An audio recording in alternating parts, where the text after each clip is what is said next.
Hey, if you're new to my channel, then consider liking and subscribing. It would really mean a lot to me, and honestly, it'd make my day. If you already did, thank you so much. Oh, and by the way, if you like listening to fan fiction, check out my other channel. The link's in the description.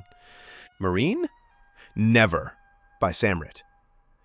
Luffy was kidnapped by Garp just after Ace and Sabo left to be pirates. Of course, Luffy doesn't agree to become a Marine. So do Ace and Sabo. A fight for freedom will break out. Involving a few destroyed Marine bases, the Whitebeard pirates, Garp's Fist of Love, Straw Hat pirates, and, of course, the three brothers causing chaos. Luffy being a Marine? Never. Adios. Marine? Never. Chapter 114. Luffy waved energetically after his brothers, watching how their boat slowly got smaller the more distance came between them and the island. He was still waving with a huge grin on his face as only a small dot was seen on the horizon. They probably couldn't see the small boy waving anymore. Finally satisfied with his waving, Luffy put his straw hat back on his head and sprinted off into the forest. Skillfully, Luffy jumped between the trees. He didn't stop when he reached the makeshift training grounds. He kept running till he reached open fields deep in the mountain. Luffy panted slightly before he raised his arms. 3 more years. Just you wait till I meet you again, Ace and Sabo.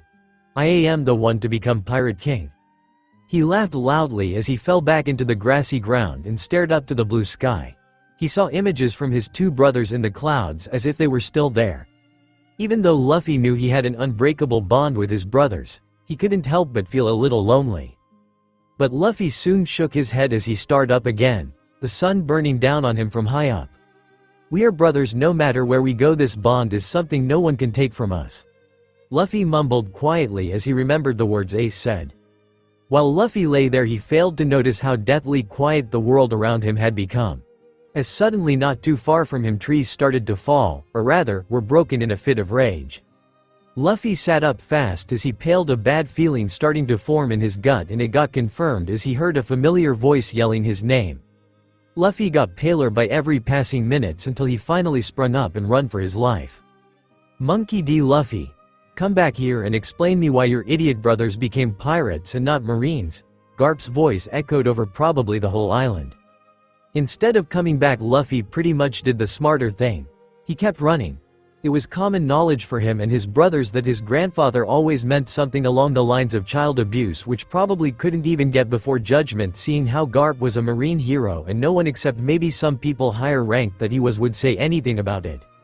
But to Luffy's dismay, he ended up soon in a death end, cornered by his grandfather who had left a tale of destruction behind him. Luffy was breathing heavily while Garp was panting only slightly and more out of breath because of his screaming than being exhausted. Look, JG Chan.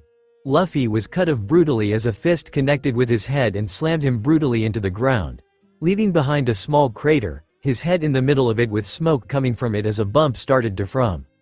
You deserve a good amount of my fist of love for not stopping your brothers. You 3 were supposed to become Marines, not some filthy pirates. Garp said as he breathed on his fist and seemingly polished it with his free hand, ready to strike at his grandson again. I am not becoming a Marine. Luffy yelled as he suddenly jumped up, both his hands covering the forming bump on his head. I will be king of the pirates. Oh, is that so? Garp said nonchalant as he kept polishing his fist, a sadistic grin on his face that sent down shivers Luffy's back. I won't make the same mistake I did with your brothers. You're coming with me. Luffy's eyes went wide as he stared fearful at his grandfather and gulped. In a last attempt to escape the crazy Marine, Luffy stretched his arm as far up as he could and rocked himself up the stone wall, his grandfather yelling after him as the man followed his grandson. Out on the seas, Ace and Sabo sat in their boat that smoothly sailed over the calm water. Sabo was studying a map he stole from one of the nobles before they left the island, while Ace munched on an apple, enjoying the sight of the open seas, though a slightly worried look was still evident in his eyes. You think it was a good idea to leave Luffy behind on the island? Ace asked for the who knows how many time it was now. Sabo had long lost count. What? You want to sail back already? Didn't I keep you from jumping back into the water to swim back just as we were out of sight for him? Sabo asked in a mocking tone. Sure, they both had a fair share of little brother complex, but he still loved it whenever he could tease Ace about his Sabo was rewarded with a light blush that Ace sure as hell tried to cover with his cowboy hat. It caused Sabo to let out a light chuckle. "I didn't mean I am homesick," Ace protested, clearly not liking what his dear brother said. "I am just worried of what will happen when the crazy old geezer decides to show up and we are not there." Sabo suddenly turned serious as he looked up from the map. True, he hadn't thought about that much when they left. He didn't show up when we turned 17, so he probably won't show up anytime soon also. True, but that old geezer has the worst timing. Ace answered as he turned to look at the blonde. "Remember that one time we talked as kids about being pirates and he suddenly was right behind us?" Sabo rubbed his leg as he paled lightly. "Yay, I will never forget what kind of training he gave us. And that's why, what if he shows up? Luffy will be alone to deal with it," Ace said, pointing out what he meant. Sabo looked a little bit surprised back at Ace, since when was that boy thinking smarter than he did? "Okay, who are you and where is my brother?" Sabo said jokingly as he ducked to dodge the half-eaten apple coming his way. "Shut it, smart ass," Ace answered. "I do have my smart moments." "Yeah, they are rare." And once again Sabo dodged a this time not half-eaten apple flying his way as he laughed. "But anyway, he didn't show up the past 4 years, so I don't think he will show up now. Luffy is probably lying somewhere on the mountain sulking that he can't go to sea yet." Ace chuckled lightly by that thought. "Nah, he probably went on hunting down some crocodiles to eat or yells out to the sea how he will become Pirate King. And annoyed Dayton to cook everything for him since we aren't there to do that."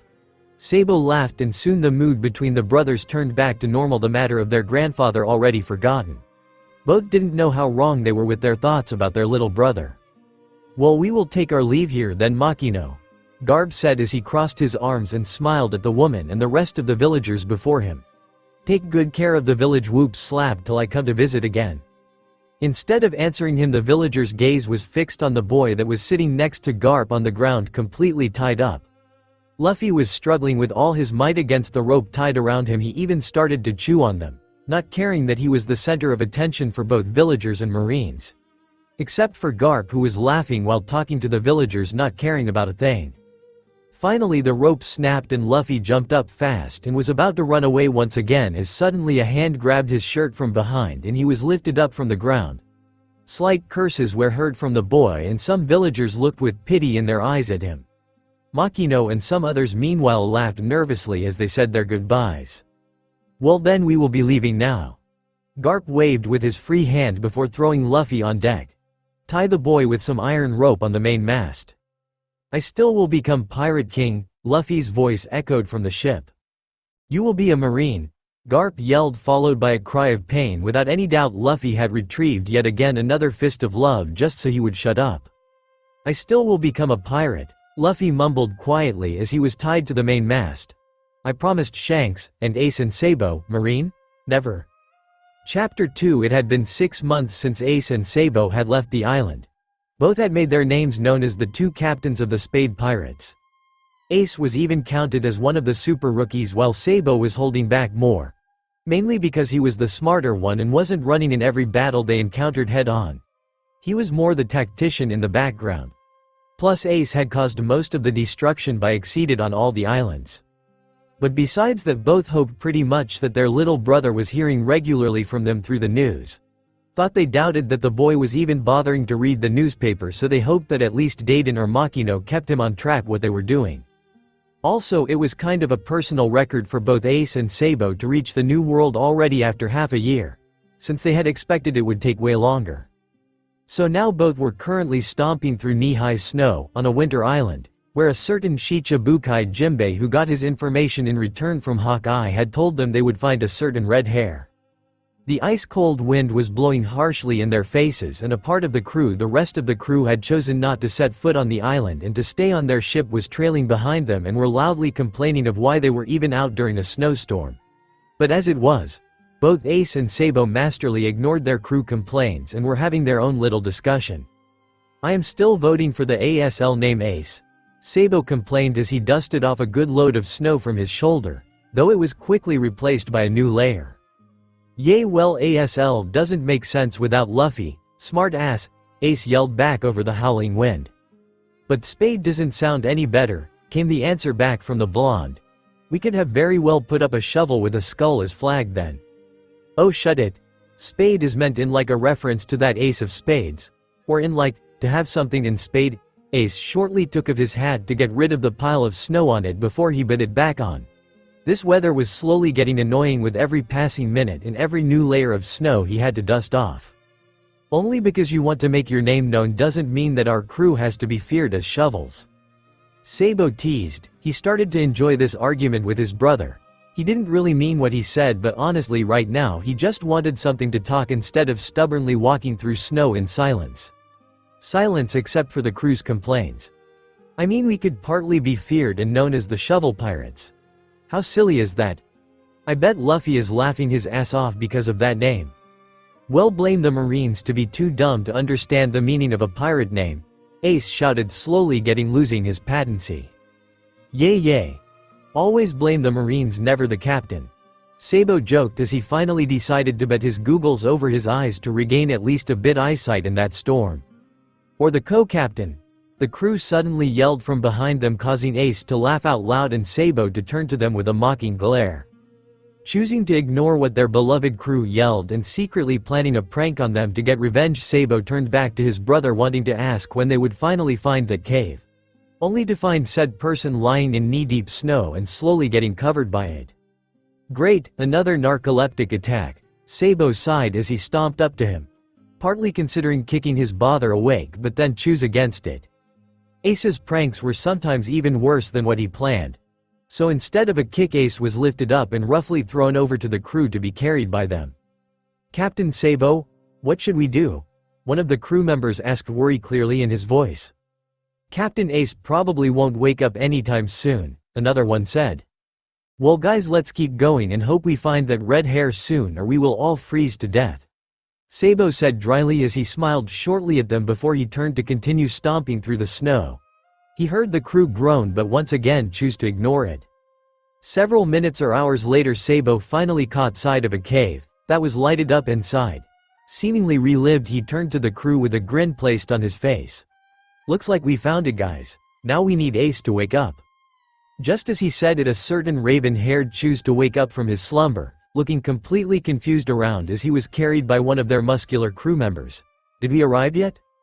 We just found the cave, Captain. The crew yelled, a little annoyed but still in good manner, as Ace was dropped to the ground. Oh, you found the cave? Ace said, finally picking up on what was happening. Sabo only sweat dropped. No shit, Sherlock. Who is Sherlock? I am going. No you're not. Yes I am. You are not.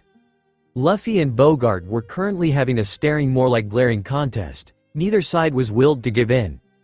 Marines that passed them stopped to get a look at the daily routine that had started to form since Luffy had arrived at their base. I am just going to buy food. The rubber boy argued, but suddenly his gaze turned to the side and sweat dropped from his forehead. Not like I was going to buy a boat to leave this freaking hell. Bogart stared at Luffy for a while. His eyes as usually shadowed by his hat, but it was seen how his scowl deepened. You just told me your plan. Did not, Luffy protested. I didn't say that I was going back to the East Blue to start my pirate crew there. A long pause was between the two as every Marine stared at Luffy as if he had gone nuts. Said boy blinked once then twice till he realized what he had said. Crap. Quick, forget what I said, he yelled in panic as he waved around with his arms while every Marine in hearing reach just paled at his smartness. You're under house arrest. Bogart only said as he regained his senses again and tied Luffy up to drag him back to his room. His mistake, he used a normal rope. No, Luffy yelled as he chewed through the rope. He already had a lot of experience in that and run away. He pushed every person that crossed his path behind him, hoping they would slow down Bogart. Not knowing that he wasn't even bothering to follow him. Bogart just stood there and watched how the boy rocketed himself over the next wall out of sight, leaving behind a pile of Marines that weren't fast enough to dodge the boy. It was only seconds later a loud siren was heard over the whole base along with the words, "Straw Hat Special Training is starting." A long sigh escaped Bogart as Marines and new recruits run past him, more or less either excited or annoyed for different reasons. Some just wanted revenge for the empty storage, others were new and didn't know what exactly was going to happen, and some just didn't want to take part anymore but couldn't avoid it anyway. Pulling down his hat deeper into his face, Bogart tried to remember whose idea this was until he remembered. Leave it to Garp to make his grandson's escape tries training for everyone. As good as this training was both for tracking training as much as fighting, or rather avoiding on getting beaten, Bogart wished that it at least would be less destructive as he heard an explosion from the other side of the wall. It wasn't much later that one of the recruits flew through the sky, soon followed by others. He really should have gotten used to this by now, but he wasn't. "I will become a pirate," echoed Luffy's yell as a loud crash was heard, followed by cries of pain and an explosion. Yep. There went the just repaired stone wall of the base, probably along with a statue, seeing how a stone head crashed into the ground next to Bogart. The man let out another sigh as he finally decided to end this training, and to keep the damage down, only to discover that a certain rubber brain just had rocket himself over half the base and crashed into the window of a certain vice admiral. It wasn't much later that the whole wall of that office was sauce, paper and other stuff flying to the air. Either thrown in an attempt to slow the other side down, or accidentally hit and sent flying by a fist of love that was barely dodged. Marines tried to dodge the flying stones as good as they could, but some were still hit by it. Bogart looked around swiftly, counting to a total of 20 knocked out, 15 lightly hurt and 5 badly hurt members, excluding every member that had retrieved a fist of love, since his duty was to keep track of the damage Luffy did. Not Garp's. He was already wondering how many would ask now to get switched to another base. He was pretty sure that the number had been increased during the past months. Main reason were the 2Ds, but mostly the younger one.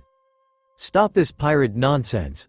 Garp's voice echoed over the base, letting everyone who heard it who wasn't knocked out flinch as a loud pain-filled cry echoed, also followed by another set of crashes. "So the famous super rookie decided to pay me a visit?" Shanks said as he held up his sword ready to be drawn out to fight. "Ah, wait. We are not here for that," Ace said as he held up his hands in an act of peace. "We just wanted to meet the guy our brother called as his life saver," Sabo added as he stepped up next to Ace. Shanks looked at them for a moment before he grinned from ear to ear at the two. "Luffy? I didn't know he had a brother. Let alone two," Usopp yelled from the sidelines, before the whole crew grinned.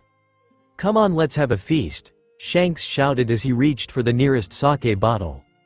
"You just wanted a reason to drink, Captain." Ben smirked as he leaned back against the rock wall, the rest of the red hair pirates laughing loudly as Shanks rubbed his head in embarrassment. "So this is the famous red hair, Shanks?" Sabo whispered to his brother, while Ace only nodded, slightly shocked that he was really just as Luffy had described him. It was only minutes later that both crews sat together in that cave drinking and laughing, while the three captains sat together by the fire drinking sake. "Ah, so he is still talking about becoming Pirate King," Shanks laughed as he took a sip of his sake. "Yay, it's like his favorite phrase," Sabo answered, smiling brightly as he also drank from his cup. "Only that I will be the next king," Ace somehow said, clearly even thought he was munching on some meat, but then got hit on the side by Sabo's elbow. A reminder that he should at least keep some manners. That earned Sabo in return only a glare from his brother. "Next king?" Shanks asked, interested, completely ignoring the behavior of the brothers. Ace gulped down his meat before he smirked at the red hair. "I will make my name known by beating the strongest man alive, and then I will be the next king." Making his name known was his goal ever since we were kids, Sabo added, watching with interest Shanks' reaction. Shanks stared blankly at Ace for a while before he suddenly burst out laughing, startling his own crew and the Spade Pirates. "You beating Whitebeard? Bawahahahahahahaha?" Upon retrieving strange looks from both sides and a slap on the head from Ben, Shanks calmed down his laughter as he looked at the seemingly pissed Ace and in disappointment head-shaking Sabo. The feared Yonko couldn't help to still let out some small chuckles, but pulled himself together as he coughed. "Well, good luck, you will need it." Ace, choosing not to let his temper get the best of him, took a sip of his drink before he smiled smugly at Shanks. "You may have saved our little brother, for which we both are thankful, but you shouldn't underestimate me." "Oh, well, we will see, boy," Shanks laughed. "But now, tell us some stories about Luffy. What funny things did he do after we left?" Both Ace and Sabo grinned at each other, ignoring slight groans from their crew. They had already heard a lot of that famous little brother. Well, there was that one time Luffy got eaten by a crocodile that he wanted to eat. And we had to get him out before it would have been too late. Wait, Luffy was eaten by a crocodile? Loud laughers echoed from the cave as the brothers continued their tale. You are lucky you're a bit too young to join the Marine, Bogart said as he looked down at the chained-up boy who stubbornly chose not face the man before him. A triple bum was on his head and his whole body was covered with bruises and small scratches. You should learn to follow your grandfather. As answer, Bogart retrieved something that could have been described as a snort, but the Marine wasn't too sure since the sea stone cuffs could have a slight effect on the boy's speaking ability, even though they only trained his strength. You should learn how to smile, scowl face. Luffy mumbled, not looking up, proving the Marine wrong that the boy's speaking ability was affected by the sea stone. Your grandfather could have very well put you into the training camp of the Cipher Pole. They do take in children, Bogart answered, completely ignoring Luffy's comment about his face, but still didn't retrieve the wanted answer. So deciding on going against his usual ways, he bent down on eye level with the boy, lifting his hat enough so Luffy could see his eyes. Marines aren't that bad, boy. If you're high-ranked enough, you are free to do what you think is right, you just have to choose the right reasons for what you do. Some of us didn't want to be Marines at first too, but they soon found their right place, irreplaceable teammates, their role in this world, and learned to accept to be Marines. Why don't you just go along with it too and become a Marine? Instead of retrieving the answer Bogart still wanted, he was greeted with snoring and a snot bubble coming closer to his face. Luffy had fallen asleep during his little speech. The Marine stared wordless at the 14-years-old and shook his head. Like grandfather, like grandson, they clearly were related, no doubt about that. Standing up again, Bogart considered taking of the sea stone cuffs but then decided against it since Garp told him to let the boy have them at least till they had repaired the main damage on the base. Quietly, Bogart left the room and locked the door just to be safe behind him as he went to Garp's office. On his way, his eyes traveled along the new damage added to the base. He was sure that he soon would send in a report with a request of a bigger paycheck if the destruction was kept up like that. He was clearly not paid enough for keeping watch on that boy. Luffy and his grandfather had left nearly as everything of the training fields destroyed, let alone the broken walls of a few buildings and hurt members. How was he supposed to train the new recruits now? So Akainu still won't give up? Garp's voice came from the other side of the door as Bogart reached his office. Sadly not. You know his way of thinking. He won't stop till your boy proved to be no threat to the world. A slightly stoic voice answered, probably coming from a Den Mushi. He can't be serious. Once Luffy is a Marine, I demand from him to stop going after my grandchild's head, Garp halfway yelled as his fist slammed against his desk. I know, Garp. As it is, I also see no threat in your boy, but that doesn't change the fact that your son. The voice was cut short as Garp started talking again. Dragon has nothing to do with Luffy. That idiot of a son didn't even take care of the poor boy. Yes, Garp. I know. Still, Akainu won't be convinced that Luffy is no threat only by joining the Marine. He barely accepts that Dragon is your son. The voice continued calmly, ignoring that Garp cut him off earlier. Just you watch, Sengoku. I will make Luffy a fine Marine. Akainu won't find any reason to take his head. With this, the call seemed to have ended. Bogart frowned at the retrieved informations, seeing how it probably really was the best for the rubber boy to accept becoming a Marine soon. Marine? Never. Chapter 3. Luffy sat on his bed and stared out the window before he turned to glare down at the sea stone cuffs. Not only were they heavy, they also made him feel weak. Luffy hated it. He didn't want to feel weak. Heck, he was supposed to run through the forest of his home, training, preparing for when he would set up to be a pirate. Instead, he had gotten house arrest, which mainly meant for him being looked up in his room and think about the destruction he had done. There were only a few things the adults didn't consider. 1. Luffy was absolutely bored and was mostly sleeping because of the sea stone, and 2. Luffy and thinking usually wouldn't go along. After all, he was either thinking with his stomach or just did the first thing that comes to his mind. But still, he was stuck in a Marine base, his grandfather's base, to be exact. Ever since Luffy had set foot here, he tried escaping, and that naturally included destruction, and not only on his part. Garp did destroy a few things too. Even so, all Luffy wanted was to go back to the East Blue, but Garp was having him either watched 24/7 or locked up in his room, which was the only time he wasn't watched. I am bored. whined the young boy as he looked out of the window again. His right hand touched the straw hat on his head. It was kind of cruel that he got a room with a perfect view of the ocean. For a moment Luffy wondered if this was how Sabo must have felt when his parents had locked him up so he couldn't get back to them. The ones with the most freedom are the pirates that sail the seas, Luffy mumbled quietly. He wondered what his brothers were doing. If they were having fun, if they knew Garp would soon force him to be a marine, and if they knew, would the two come for him? Luffy shook his head and grinned. Of course they would, but I can't depend on them forever. Suddenly a soft knock came from Luffy's door and he turned to it. Stay out, the boy yelled annoyed as a click sounded through the room signaling that someone had unlocked the door. I will enter anyway. A quiet unfamiliar voice answered as someone entered the room. Who are you? Luffy yelled as he jumped up from the bed but then sunk back down again as the sea stones effect came back. Heelu. Anyone here? Ace yelled as he walked through a thick forest. He had heard in the last town that the Moby, Whitebeard's ship had been seen near this island, and so the Spade pirates had decided to search this island for more leads.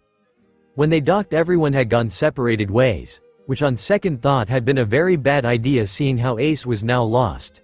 He hated to admit it, but right now he would even be fine running into some marines. That at least would mean he didn't get lost completely.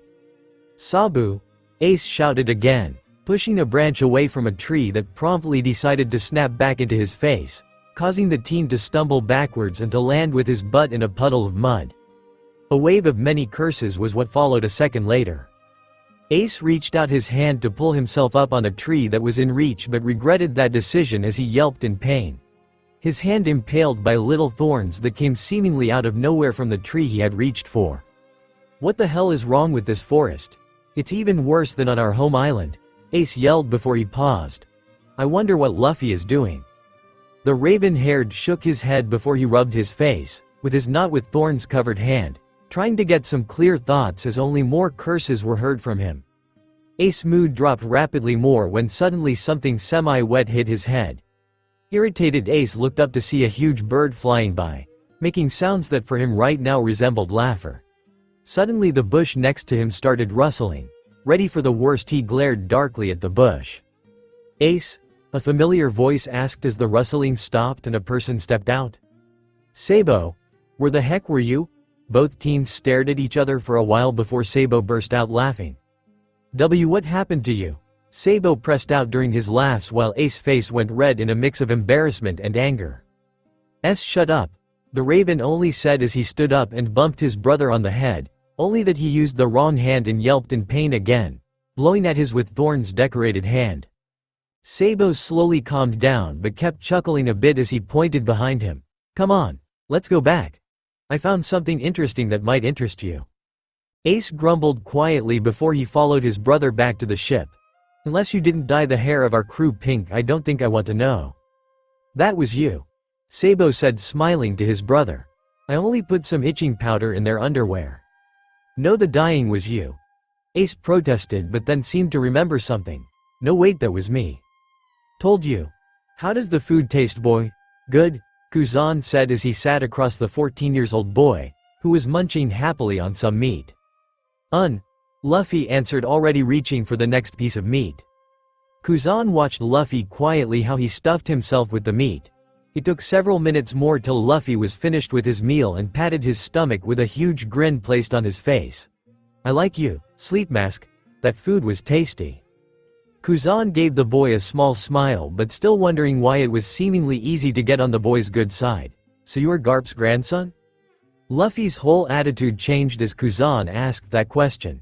Slowly the boy backed away against that wall as his strength wasn't enough to go farther away. Are you also here to tell me to become a marine? Huh? Seems like you got that to hear often?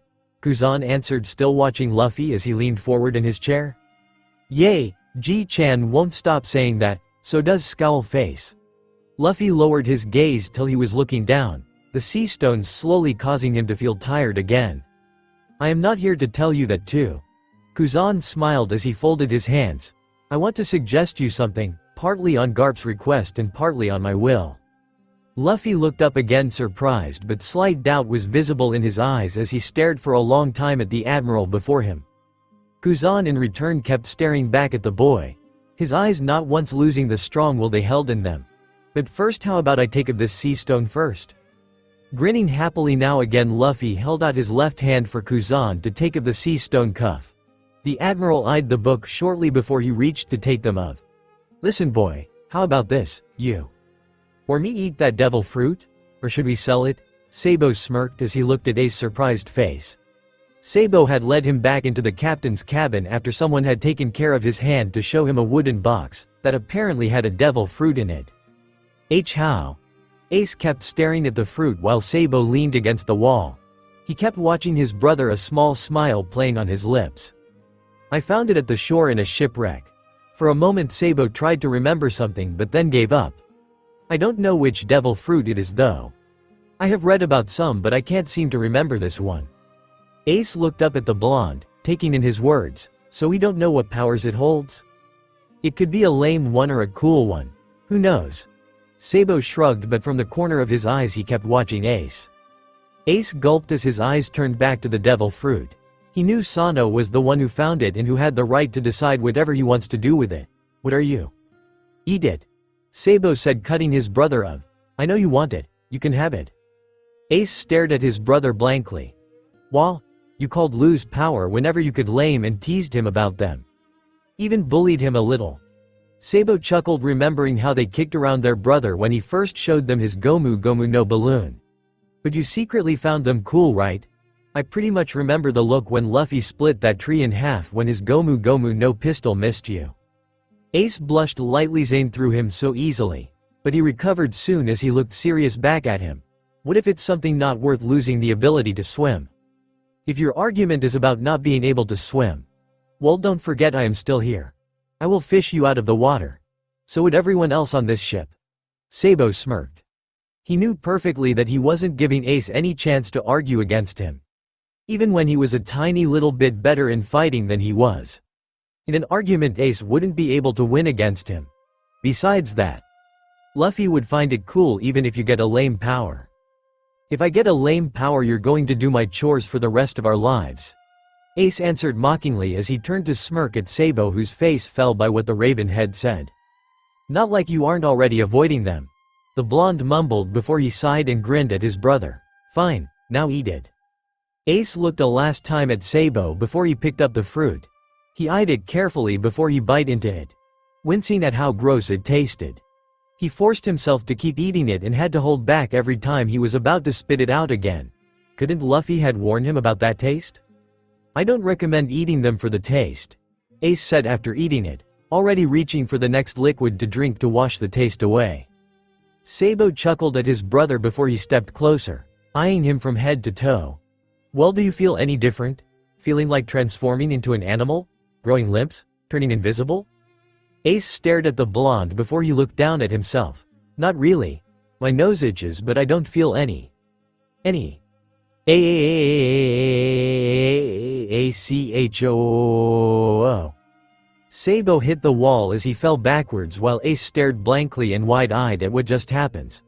Both brothers needed a while to get their beings together again. Ace, did you sneeze fire? Yes, you have fire powers. Yep. Fire. Awesome, so what do you say, boy? Kuzan asked as he leaned back in his chair again.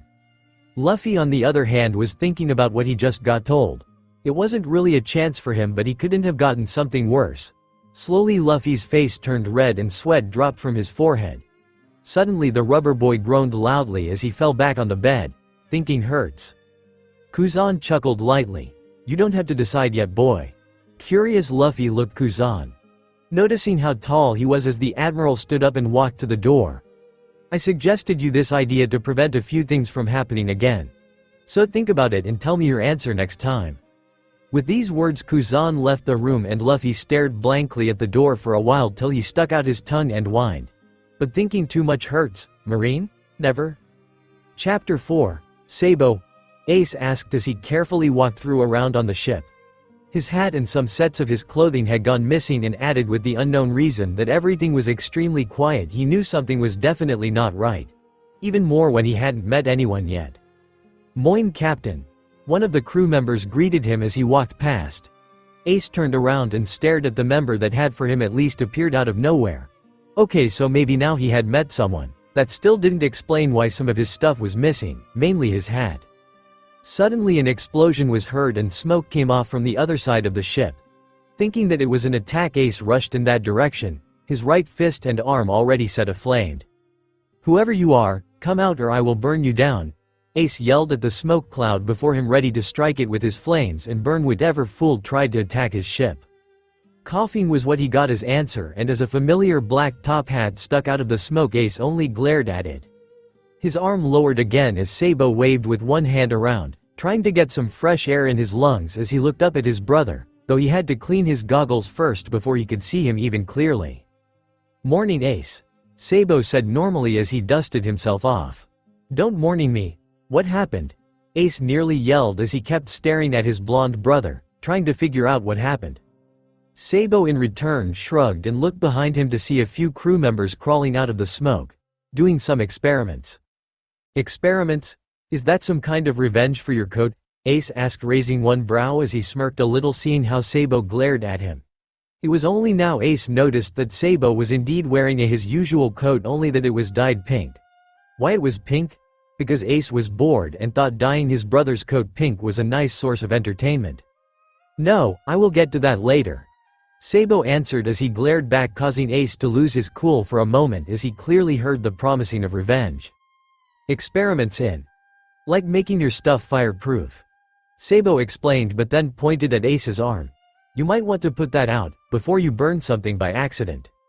Ace, needing a moment to understand what his brother said, looked at his arm and groaned. "Not again. Out, out, go out you stupid fire." In a try to get his arm stop being on fire, Ace started to shake it. It didn't have much use, it was more like he fueled it more. Soon he started to glare at his arm when he stopped shaking it and concentrated on putting the fire out.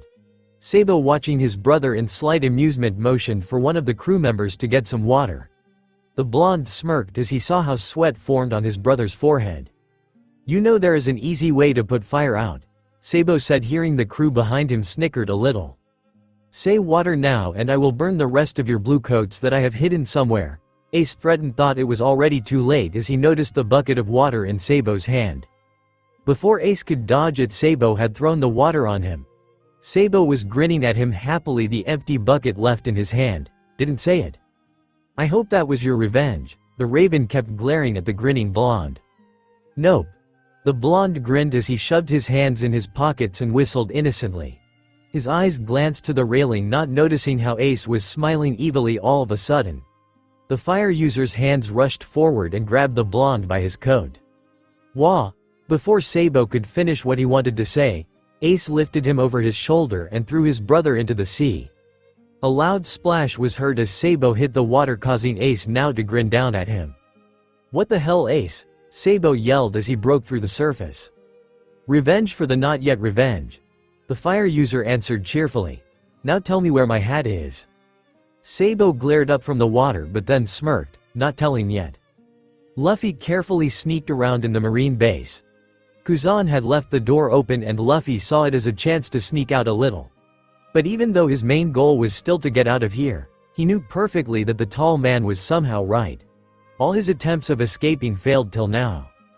Suddenly the rubber boy smelled a familiar scent and promptly followed his nose, leading him to the kitchen. Looking right and left, Luffy saw no one around and grinned wide. The next second the rubber boy disappeared behind the door and clashing of plates was heard next to the sound of someone eating as if he had starved. Bogart, who happened to pass by, of course heard that noise and decided to look what was going on there. Right after he opened the door he sidestepped to avoid a flying bone. His eyes fell on the straw hat wearing boy who sat on the ground and munched happily on some piece of meat. "What do you think you are doing, boy?" Bogart asked as he leaned against the wall, his eyes shadowed by his hat. Luffy flinched as he slowly turned around, a piece of meat hanging out of his mouth as he looked a little bit frightened at Bogart but then sighed in relief. "PFFMMMT pump yump jimfan. Asterisk. Bogart's right eye twitched shortly. "No, Vice Admiral Garp has a report to write and you should be in your room." Luffy gulped and then rubbed his head as he laughed sheepishly. "The door was open and I was hungry." "Didn't Admiral Aokiji bring some food with him?" Bogart asked, raising an eyebrow, not that it was actually seen by Luffy cause his eyes were still shadowed. Luffy only looked back confused. Ow, who? Bogart sighed. The tall guy that visited you. Now the rubber boy grinned wide again. Oh, sleepy mask. Yay, but I am still hungry. Bogart felt like face palming but didn't do it. He didn't want that boy to laugh at his weirdness. Even if it was clearly Luffy who was the weird one in Bogart's eyes. Wasn't there any way to implant some brain into that boy? On second thought. Sometimes this boy's smartness made it very easy for him to be caught again. Bogart sighed as he pulled a rope out of nowhere from behind him, and in a matter of seconds Luffy was tied up and on his way to be dragged back to his room. To the Marine's surprise, did Luffy not yet start to chew on his ropes to get free, so that he turned around as faced the boy. Why aren't you trying to escape? Should I? Oh, by the way, Skull Face. Do you know someone strong to train me? Luffy asked back as he plopped down on the ground as he stared up at Bogart from his position on the ground. Did you decide to become a Marine? Bogart's slight hope glowing in mind as he chose not to answer the boy's question. Nope. Luffy grinned back. I am still going to be a pirate. Bogart's hand rested on his sword. Luffy was right now very lucky to be his boss' grandson, or else the Marine would have chosen to teach the boy a lesson with his sword. But I gonna work along with the Marines till I am strong enough to beat one of the admirals. Luffy said, grinning from ear to ear and shocking the Marine before him. Excuse me. Beat who? Bogart asked, losing it for a moment as he stared at the kid. One of the admirals. Luffy said as his head tilted to the side in confusion. That's what Sleepy Mask said. Once I beat one of them I am free to go where I want. Bogart stared at the boy for a long time before he coughed out and went on eye level with the boy. Do you even know what you are saying? Yep. The straw hat wearer answered happily. He said I can choose freely who I want to beat after I met them all once. Bogart began to become nervous inside but didn't show it on his face. So that's why Garp wanted to meet up later with Sengoku. But the rubber boy and beating one of the 3 admirals. What on the 4 seas was Aokiji thinking? Shouldn't he know that Akainu was after that boy's head? Heck, if Luffy would choose Akainu, his head would be severed to the Admiral on a silver plate. Was Garp even agreeing with this? He probably was, or he wouldn't request seeing Sengoku out of the blue. Garp after all. Scowl Face. Hilu. Confused Luffy hopped around before Bogart's face, but the Marine seemed to completely ignore the boy as he kept thinking. Shrugging the Marine off, Luffy started to chew through the rope. Finally freed, he then turned and walked back to the food and began to eat again, munching happily on some pieces of meat while the Marine was frozen left behind, deep in thoughts. Give me my fucking hat, Ace shouted from the top of his lungs as water was splashed against him to keep him from burning. I told you I am not telling you yet, more importantly where are my coats? Sabo answered in the same volume as he leapt just in time to avoid some fire that came his way. I don't care, I will burn them soon, Ace only yelled back as he kept chasing his blonde brother around. Why are our captain and co-captain fighting each other? One of the crew members asked another one as they all stood on the sidelines. Not really wanting to interfere. I think Ace had hidden all of Sabo's coats but a pink one. Sabo took his hat and now Ace wants it back while Sabo wants his coats back and he keeps splashing water on Ace, another answered. For a moment they all exchanged glances before one spoke up again. Why won't Sabo just give Ace the pre? Before he could finish the sentence he was met with a metal pipe in his face that caused the pirate to be knocked out for good. Anyone else wants to say something? Sabo asked as he smiled down at the crew, the staff rotating in his hand while the crew all together shook their heads. Thought so. Sabo grinned before he jumped to the side again to avoid another of Ace's attacks that sadly hit the crew who all fled into the water right after. Sabo. Just give my hat, the Raven yelled loudly. The blonde on the other hand started laughing as he kept dodging. You start to act like Luffy when someone took his straw hat. Who cares? Was the answer the blonde got, but suddenly Sabo lost his footing and fell on his back. Only seconds later Ace stood above him, his arm on fire as he glared down at the blonde. Surrender and give me my hat back. Ace smirked victorious as he made sure not to give his brother any opening for an escape. Okay. Giving up, Sabo lifted his hands and pointed to the back of the ship which had been covered by smoke earlier. It should be somewhere there. I hope for you it is there, or I will dye your hair pink too. Ace smirked as he left to go over there. The blonde sighed and lay back on the deck staring at the sky. A smirk was on his face as he started to count. 3, 2, 1. Sabo, what did you build now? Ace yell echoed over the ship as the blonde sat up and proudly walked over. I just thought that something like a one-man boat would be useful, plus it's run by your fire powers and fireproof. Just like your hat now. The blonde smirked as Ace kept staring at a small yellow raft, shaped like a crescent moon. On its front tip rested Ace's hat, while to the back it had paddle wheels on both sides with a metallic engine-like thing on its back. It didn't have any sails yet, but the small mast that would hold them in the future was already there. Ace turned to his brother, his face suddenly completely disinterested as he showed his pinky and his nose. So, for who is that? Sabo face palmed but then smiled at his brother. Didn't you listen? It runs by your fire powers, if you lighted up your feet and sent the fire. Okay. I don't want to hear the explanation, Ace said fast as he held out one hand to stop his brother. Just let me use it. Sabo sighed as he watched his brother and some crewmates when they put the raft into the water and Ace jumped in it. The blonde leaned forward a little and was now also curious if that thing was even going to work. Well, it's not sinking at least. What did you say? Ace yelled up as he was already in the raft and didn't hear his brother clearly. Nothing, Sabo smiled as he looked down. Use your fire with your feet. Got it, Ace yelled as he bends his knees, looking as if he was going to start running any moment. Use fire with my feet. Just as he had mumbled it, his whole body was suddenly set on fire and the little raft shot out of its position. Ace, very much surprised by this, just like everyone else that watched, lost his balance and footing and was thrown off the raft and landed in the water. Shot! Sabo yelled as he jumped into the water to get his brother back, while some crew members went to get the raft back. Safely back on board the ship and laying on the ground, Ace breathed heavily as he looked at his brother, who mumbled something not understandable, and grinned. Nay Sabo. I like it, gimme some time and I got it under control, and I gonna call it Striker. Sabo glanced at his brother and then grinned. You really have a weird way of choosing names. Hey, Ace protested. Luffy is worse in choosing names. He still can't even name call right. Sabo chuckled as he sat down next to his brother and tapped him on the head with his staff. True, so, where are my codes? Ace stared at him blankly before he jumped up and run. Sabo blinked before he sprinted after him, ready to tackle his brother down, while the crew chose once again keep being on the sideline as they watched their two captains. I forgot where I hide them. Ace, I am not going to keep wearing a pink one. Sorry Sabo. Ace. Garp munched happily on a rice cracker as he sat on a couch. On the floor next to him sat Luffy, who was also munching happily on a rather large piece of meat, mostly likely given to him to keep the boy shut for a while. Next to Luffy was a little goat that was eating some very important looking papers, but nobody seemed to care and so it happily kept eating them.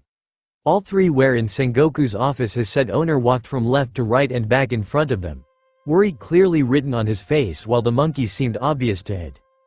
Sengoku, calm down, it's not like the world is ending, Garp said as he grinned. Calm down. Do you have any idea what Aokiji caused with this idea? And why did you even ask him for that? Sengoku yelled the last part as he glared at his friend, who just shoved another cracker in his mouth. This is even worse than the time you exchanged a treasure for some rice crackers. Bwahahahahahahaha. Oh, good old memories. Besides, I like that man's ideas. This brat here won't be able to beat one of them anytime soon. So he will stay with the Marines for a long time. Gwahahahahahaha. Garp laughed as he crossed his arms, while Luffy still completely ignored everything and kept munching on the meat. Do you have any idea what will happen if the boy chooses Akainu? Sengoku yelled, slowly losing his patience. I won't allow it then. Garp answered casually, while Sengoku was close to punch his friend across the face. Suddenly the door behind them opened and three shadows stood there.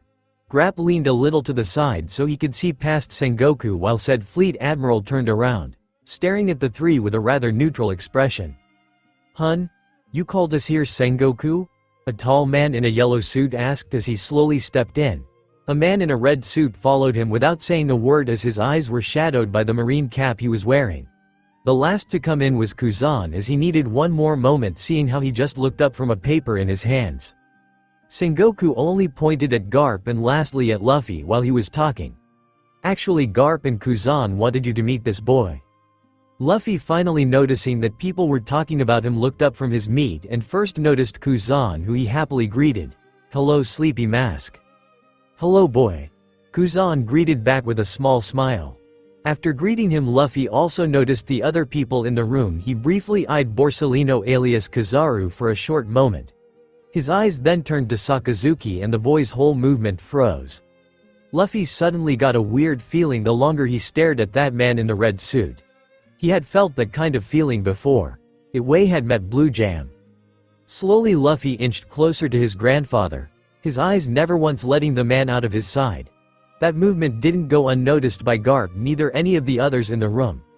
Sakazuki gave a small smirk that went unnoticed by everyone, while Kizaru let out a small whistle, not clear if it was because he was impressed by the boy's instincts or not. Garp side-eyed his grandson. He knew that Luffy had a sixth sense when it came to people. It was one of the reasons he wanted his boy so badly to be a Marine. Still, it took the Vice Admiral a bit by surprise seeing how Luffy seemed to sense something around Akainu. True to be told, Garp also didn't like that man very much. He wasn't called Red Dog for nothing. "Luffy, these are the Admirals, choose one of them for your deal Kuzan told you about," Garp said, ignoring the boy's discomfort. "Deal?" Kizaru asked, interested as he turned to Kuzan. "The boy doesn't want to be a Marine. The deal is that he stays with us until he is able to beat one of us," Kuzan answered as he then yawned. He wanted to take a short nap. Sakazuki snored but didn't say anything as the rest of the room eyed him. Everyone knew very well this man had other ideas of what to do with the boy, and no one here was agreeing with him. "I don't want to fight him," Luffy mumbled quietly as he hid more behind his grandfather, who grimaced. Luckily he was the only one that heard it. The rubber boy's eyes traveled once more over the three admirals, and once again Luffy shivered as his eyes stopped on Sakazuki, but he then shook it off as Luffy grinned at his grandfather. "Ji-chan, I wanna beat Sleepy Mask." Sengoku let out a relieved sigh while Sakazuki wordlessly turned around and left the room. Kuzan smiled at the boy and Garp laughed loudly while Kizaru felt a little bit left out. "Marine? Never." Chapter 5. Gomu Gomu no Rocket. Luffy shouted as he stretched his arms and rocketed himself at his target, only that he missed him by a few meters while crashing into a wall. Slowly he stood up from the rumbles again and put his straw hat back on top of his head as he faced his training partner. Luffy started rotating his arm around ready to throw a new attack as suddenly his path was blocked. Surprised, the rubber boy wasn't able to move out of the way in time or block the following blow that threw him up into the air. The next second a loud crash was heard as Luffy was slammed into the ground, leaving a huge crater as his opponent jumped out and towered over him from the crater rim, looking down at Luffy with stern eyes. "Is that all you got, boy? I expected more to come from Garp's grandson." "Damn it!" Luffy cursed as he struggled to stand up. His body was covered with little cuts and his cloths were torn on several places. "Why can't I land even one hit on you?" "Gomu Gomu no Pistol," Luffy yelled as his right fist rocked forward. Luffy's aim was slightly off once again. His opponent didn't even bother to move as Luffy's fist flied right past his head, only inches away from his face. Still, the sheer pressure of the air left a cut on his cheek and the man glanced down at the boy, who grinned as blood slowly trickled down the man's cheek. "Your aim is off, my head is here." Provoking, the man pointed at his face as Luffy's arm snapped back. Ignoring that, Luffy's attack left a cut on his cheek and knocked an innocent bypassing Marine at least 10 meters into the air. "Just you watch," Luffy yelled as he drew back both arms, focusing on the X-shaped scar on the man's chin as if it was marking his target. "Gomu Gomu no Drake. That's enough for today," a distant voice suddenly said calmly. Luffy turned to look whose voice it was, all the while forgetting that he was in the middle of an attack. Naturally, Luffy's arms started to snap back in its original form, but thanks to Luffy's movement his arms snapped back in a circle-like form, back slamming into the owner of the voice and smashing him against the next wall. "Scowl face," Luffy suddenly yelled as he ran over to the Marine on the ground, but then looked at him confused as he crouched down. "Sleeping on the ground isn't a good idea. Makino always said that it's no good to sleep there. Ah. But at Dayton's country I always slept on the ground and in the treehouse and in my country and..." While Luffy tailed off, Bogart stood up, cracking his shoulder to see if they were all right or not. Luckily they were. He was one of the few people who could stand the boy's strength without getting a serious injury. Ignoring Luffy's still talking about the places where he had slept on the ground, the Marine looked over at the man who was still standing in a good distance. "Did the boy make any progress today, Drake?" The man, Drake, finally let out a sigh and went over to his fellow Marine. He is not thinking much. His aim is still off. The only thing that got better is probably the power behind his attacks. "I at least counted 25, no with you, 26 Marines he hit by accident when he aimed for me." In the distance, thud sound was heard and Drake glanced over his shoulder, finding another Marine lying on the ground that was knocked into the air earlier. 27. Bogart let out a long sigh as he side-eyed the rubber boy only to release another sigh. Luffy, finally snapping out of his rambling, looked to and fro between the Marines. His pinky shoved into his nose as he stared bored at them. "So, I still scratched your cheek and make you trip earlier, hit you on the back once, made you trip again and first stole your Marine cap." "No you didn't," Drake answered, slightly annoyed, but then stared at the rubber boy as he held up a Marine cap that belonged to him. "When?" She, I stole it earlier when my arm snapped back." Luffy grinned happily, holding up the cap like a trophy while Bogart covered up an amused smile behind his usual scowl. Drake didn't seem as amused as the other two and only snatched back his cap as he walked away, not giving them a second glacé. "What's with him?" Luffy asked, confused, but Bogart didn't answer. "Dinner is ready soon," Bogart said, and Luffy was about to run to the eating hall if it wasn't for Bogart holding by his arm, which caused the boy later on to snap back to where Bogart was. Luckily Bogart let go of the arm before Luffy could crash into him full force. Instead Luffy ended up rolling over the ground a little till he crashed into a wall. "Help the others moving the cannonballs to the basement and change your clothing. Then I may get you some extra meat," Bogart explained as he calmly walked up to the boy. Luffy beamed as jumped up and ran off to some Marine recruits that were moving around boxes as Bogart nodded in approval. He had figured out that with food as payment the boy would do his chores willingly. The Marine turned to walk back into his office as suddenly shouts reached his ears. "Wait Luffy, what are you doing? Stop him BEFO. Gomu no slingshot." Perplexed, the Marine turned around just in time to see boxes with cannonballs flying in his direction. The Marine calmly closed his eyes, knowing he wasn't able to dodge that anymore. He noted to himself that from now on Luffy was banned from the task of moving stuff, especially everything explosive or dangerous being thrown around, so in general, Luffy would not be allowed to help in any way with the inventory anymore. A loud explosion was heard as the cannonballs smashed into Bogart and everything around him, causing buildings to rumble into pieces and smoke to rise. Luckily it seemed like there wasn't a real fire. Still, it was a remarkable destruction that was caused. It was only seconds that the shout of a Vice Admiral echoed over the base and the rubber boy seemed to have vanished into thin air. "Luffy, what have you done now?"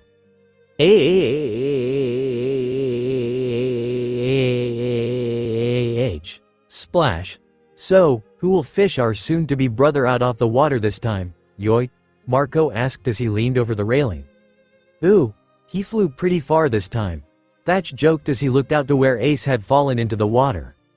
Both Whitebeard commander looked at each other before the blonde one shrugged and walked away, leaving behind the other one who stared after him.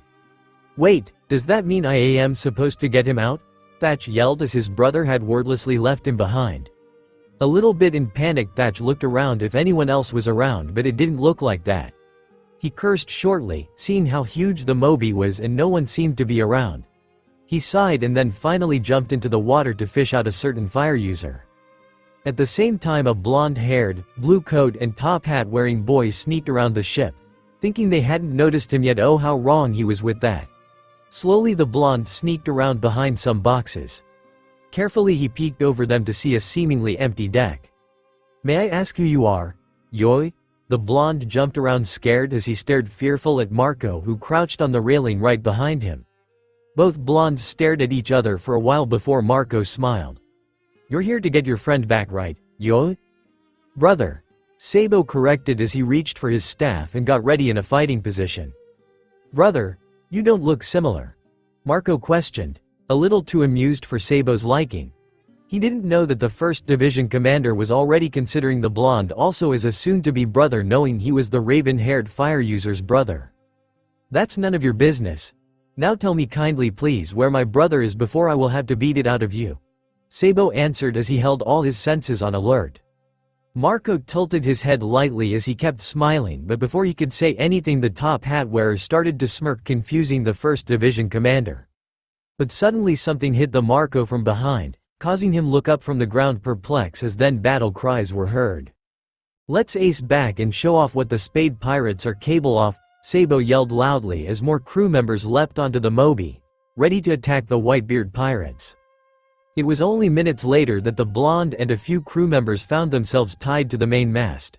Sabo needed a bit of time before he registered what had happened. Weren't they supposed to get back his brother by using a surprise attack? How did his plan go wrong? His plans normally work out. "So, what should we do with them?" Haruta asked as she looked around between all the Whitebeard pirates that had by now gathered on deck. "How about telling me where Ace is?" Sabo asked innocently while he fumbled around with the rope. "Oh, last I know he took a swim in the ocean," Haruta answered while putting a finger to her lips as she kept thinking. "What?" In a flash Sabo had himself untied and was ready to jump into the sea before he was held back and tied to the mast again, this time with an iron rope. "Calm down, boy. We fished him out already." Vista, a man with a curly mustache and a top hat similar to Sabo's, said. "Where the hell is Ace then?"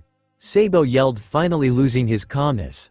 The rest of the Spade Pirates also started to yell something similar as suddenly Marco stepped up and everything grew quiet. "He should be sleeping somewhere. Don't worry, we don't hurt our soon-to-be brothers." "Soon-to-be brothers?" Sabo asked, confused, in a much calmer voice.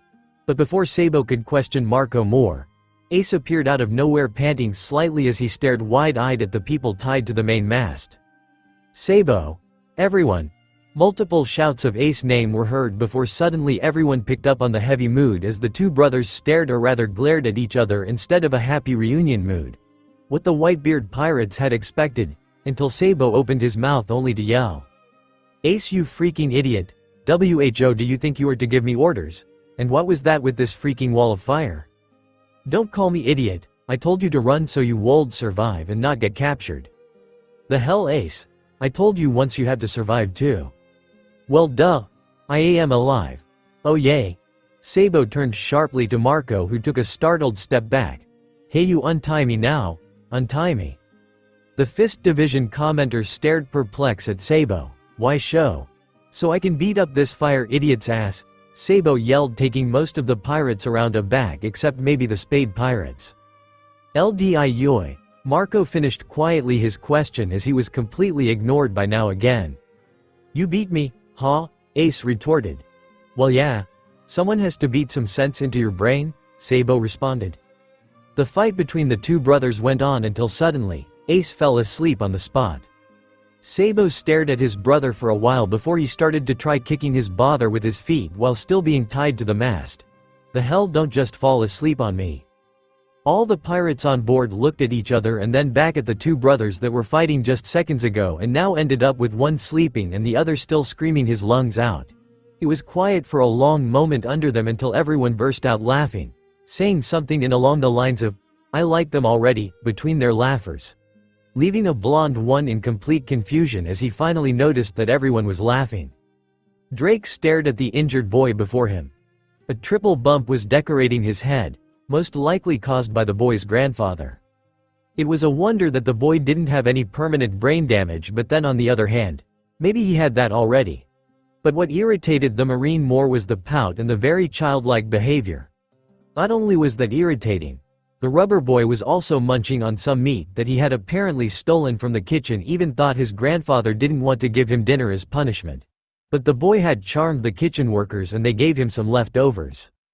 "Why?" Drake asked, unable to think of any other words to say. "Why what?" Luffy asked back, confused as he stopped pouting. "Why did you fling the cannonballs instead of carrying them?" By now Drake was also sitting on the ground on eye level with the rubber boy. Luffy stared at him blankly for a moment before the boy shrugged and grinned. "Throwing stuff is easier than carrying it around." Drake let out a deep sigh as he looked at the boy again, wondering if there was a limit to his logic way of thinking that didn't involve something getting destroyed. For some reason the boy had caught his interest. Why? The Marine didn't understand himself, but something about the boy caused him to be interested of his future choices. Why do you still refuse to be a Marine even if you decided to get trained by us? Drake asked out of the blue as he watched the boy with mild interest. What does that have to do with the cannonballs? Luffy asked, confused as he tilted his head to the side but then still chose to answer the question. "'Cause I am going to be the Pirate King, but I need to beat Sleepy Mask first. Then I need to get back to the East Blue to start my crew, and then I will make my flag. Oh, and I need an super awesome ship and a musician." By now Drake had shut out Luffy's rambling as he thought about the boy's words. "Why do you want to be the Pirate King?" Luffy titled his head, confused to the side. "Isn't it obvious? The Pirate King has the most freedom in the world?" Drake stared for a long moment at the boy. "Do you even know what it means to be a pirate? Pirates rob innocent people, destroy villages and hurt, no, even kill innocent people only because they don't follow the rules of the world, and seek power over those who are weaker than they are. Do you really think that is freedom? Enslaving people who are weaker than you? Taking their freedom?" Luffy stared at Drake for a moment. His expression became very serious. "People like that are no real pirates. Those are bad people. They don't know a thing about adventuring, friendship, or don't even realize that a crew is your family. Those people are no pirates." "You are wrong, kid. These people are pirates, and the Marines exist to punish people like that," Drake answered as he kept eye contact with the boy. "So Marines hunt pirates because they want adventures. What makes them different from bad people then?" Luffy asked, his eyes not breaking contact with Drake's eyes. "We exist to bring judgment to those who do wrong. We right the wrong and free the world from bad people. Pirates are bad people, so first work as Marine to capture people like that and to bring judgment over them," Drake answered, not blinking once as he waited for the boy's answer. "So what? Does that mean I have to be a Marine to beat up bad people like that? Do I need to be a hero to do that?"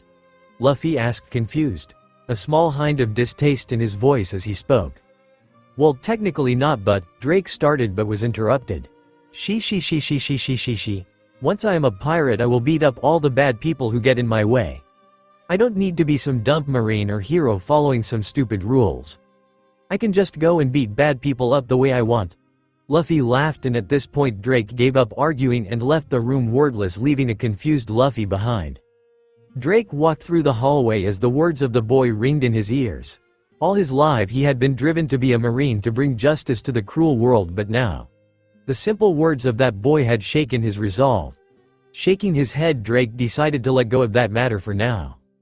Sabo sat on the railing as he leaned back, munching on some bread he had gotten earlier. Thatch was standing next to him. They both seemed to be absorbed into a discussion about food as suddenly a scream and a loud crack followed by a splash caused them to stop.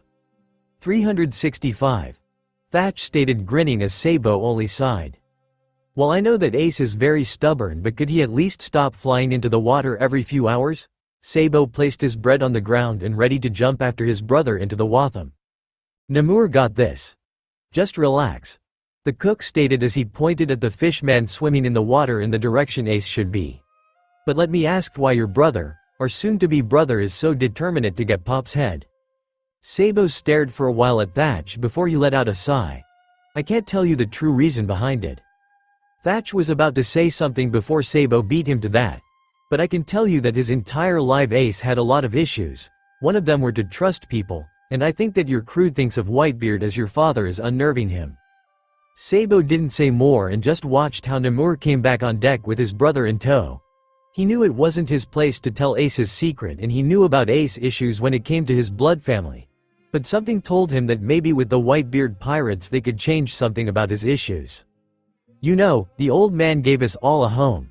We call him our father because he calls us sons and cares for us like a real parent would and accepts us the way we are. Each of us had a great share of issues ourselves, but he gives a place where we can be truly happy. We usually don't take it so easily when someone tries to attack our father, but you guys are a special case, because we all know how you must feel and want you to join our family." Thatch left his word hanging in the air as he turned to walk away, but then looked back at the blonde, grinning from ear to ear. "Plus I can already image all the great ideas for pranks that we will come with you two joining. A father that accepts you, huh?" Sabo watched Thatch leave from the corner of his eyes and turned back to look at the ocean. An image of his old home and blood family flashed before him as he kept thinking of the fourth commander's words. Maybe this crew isn't as bad as Ace and me thought. Marine? Never? Chapter 6. Ace rested his head on his arm which rested on his knees. He didn't want to give up, but at the same time he didn't know how much longer he could keep going like this. He was determined to take Whitebeard's head, but there were doubts. Doubts he couldn't understand. He didn't know from where they came, but they were clearly there. Sabo was near him, leaning against a wall opposite Ace. Sabo glanced at his brother, knowing what was on his mind, but Sabo chose not to say anything, leaning more onto the wall as he let his hat cover his face partly. He was sure that right now it was better for Ace to figure things out on his own. But one thing was clear for Sabo: whatever decision his brother would make, he would still stay at his side. Hearing footsteps, Sabo lifted his head a little to see a blonde walking towards Ace and placing a bowl next to him. Marco stayed a little looking down at Ace, but the raven-haired did not move. Sabo let out a silent sigh as he watched Marco slowly walk away. It was then that Ace finally looked up and glanced at the bowl before his eyes wandered to Marco. "You guys," Ace started as Marco stopped and looked at him. "Why do you call him your Oyaji, anyway?" "Because he calls us his sons." Sabo watched as Marco smiled a little at Ace. In the background, the rest of the crew could be heard partying. Ace looked up surprised at Marco, while Sabo wasn't surprised by Marco's answer, as he had already heard similar words from Thatch. "To the rest of the world, we're all just outcasts. It makes us happy. It's just a word, but it makes us happy." Sabo watched as his brother looked down, clenching his teeth and seemingly fighting back tears. Marco went back to Ace and went down on one knee to be on his eye level. "Hey, how long are you gonna keep risking your life like this? Make up your mind already. You can't possibly take the old man's head the way that you are now. Are you gonna get off this ship and start over, or are you gonna stay here and accept Whitebeard's mark?" Marco had looked over at Sabo shortly too, clearly saying with his eyes that these words were not only meant for Ace. Sabo couldn't help but let a small smirk play on his lips as he watched Marco walk away. Ace kept looking down for a long while till Sabo went over to sit next to his brother, holding the now cold food under his brother's nose. "Go on and eat." More wasn't needed to be said as Ace took the bowl from him and ate. Sabo leaned his back against the railing as he looked up at the red turning sky. "Nay Ace, I think I like it here. These people seem okay and this place gives the feeling of family. Just like the time I spent with you and Luffy on Mount Kalubo." "Ah," was all Ace answered as he was also starting to think along the same lines. "You know, I don't think our crew would mind if we join the old man," Sabo trailed off deep in thoughts. "Hey Sabo." The blonde looked over at his brother to meet a grinning face. "Do you know where we can find the next tattooist?" Sabo grinned back at his brother as both came to the same unspoken decision. There was no need for any more words. The decision was made and the Whitebeard pirates would soon have a new addition to their family. Luffy was sneaking through the new marine base.